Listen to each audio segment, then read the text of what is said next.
So you got venture backing for all, because it does sound like, Yeah. I love everything. I love it all. But the fact that you made a business out of it is especially amazing. Yeah.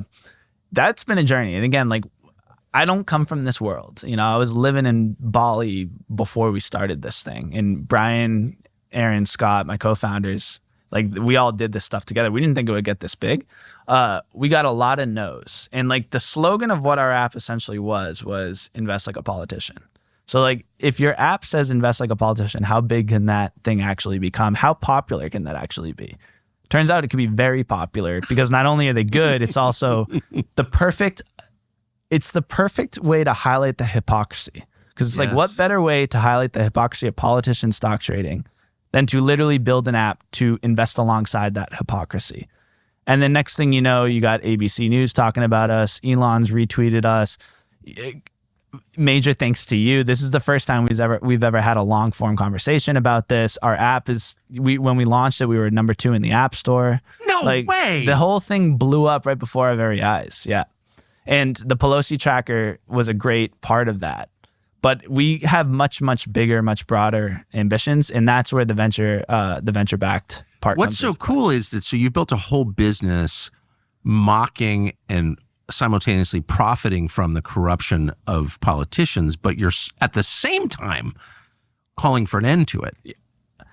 If we lose the politician stock trading, we lose a major chunk of our business for sure. But you're still in favor of losing it. 100%.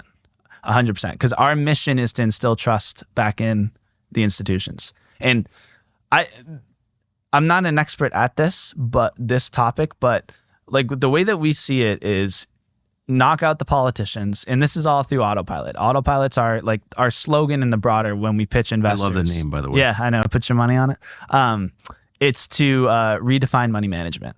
So I'm 29 and we're about to go through the greatest wealth transfer in the history of the world. Yes. You know, 85 trillion is about to be parked on people like my doorstep. Say I get $500,000. This is when the boomers die. Yeah. This is when the boomers die. And part of that money is in housing, but there still is a lot that goes into money management. 75% of kids who inherit their parents' money fire their parents' financial advisor the day they get that money.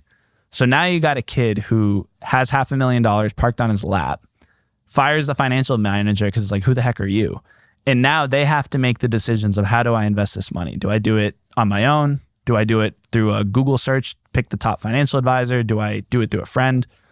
We think there's a lot of problems in that, and there's no trust and transparency in those decisions. So with Autopilot, what we're trying to do is solve that trust and transparent way by building a marketplace to find a money manager and then invest through that money manager in a way that you still have control.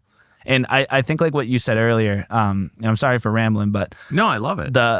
The big thing that we're trying to do is we're trying to ensure that people's money builds the futures that they want.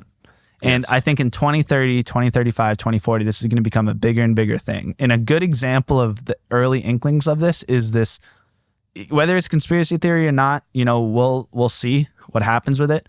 But this topic of BlackRock and Vanguard having money and taking the assets in their own ETFs and stuff, and using that to sway public laws and public opinion in the company, in the states that they oversee. They're getting sued in Texas. They're getting sued in Florida. And part of like, whether that's true or not, what annoys me personally when I invest is I want to make sure that my money goes towards my beliefs. And if you have someone else managing your money, or you put your money in a Vanguard, you put your money in a BlackRock, there's possibilities for that to happen at a much broader scale than if you do it on your own. That's exactly and right. That's like what we're trying to build that. We're trying to essentially build out the way that you can have your money managed without you having to sacrifice your own values, your own voter rights, your own beliefs. Exactly. Yeah, you don't want to turn over your money to someone who is trying to eliminate all your rights. I mean, that's crazy.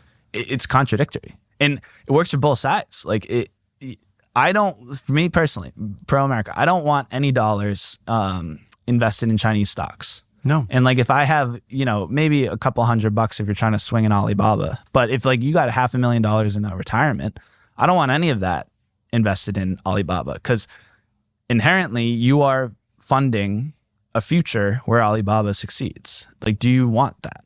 And the other side is like, we have customers and we have clients that are like, I don't want my money invested in oil companies. Like, I want to be pro EV. It's like, okay, but did you know that you got your retirement account with these other people and they have money in Chevron, Oxy, Right.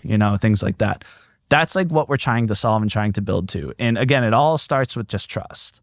Because if you can't trust even where your money is being invested, what does that mean? In my opinion, that means society is worse off because you don't even trust how your money is being managed in that state that you're in. Right. And it changes people if they conclude that the whole deal is a scam. Yeah.